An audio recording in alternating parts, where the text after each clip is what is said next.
Ahojte, dnes by som vám rada predstavila spoločenskú hru Chytanie rybičiek v more. Cieľom tejto hry je, aby ste naplnili plážovú tašku všetkým, čo potrebujete pri mori.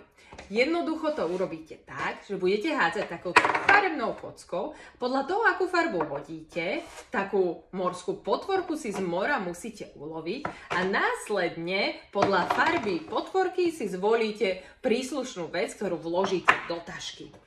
Takto pokračujete, hádžete kockou a lovíte morské potvorky podľa toho, aká farba vám padne. Ak vám padne biela farba, tak potom, ako vylovíte bielu rybičku, môžete si do tašky vložiť ľubovoľnú farbu. Do tašky musíte naloviť, alebo teda navkladať kýblik na piesok, kačičku, fialovú lopatku a červeno-oranžovú loptu.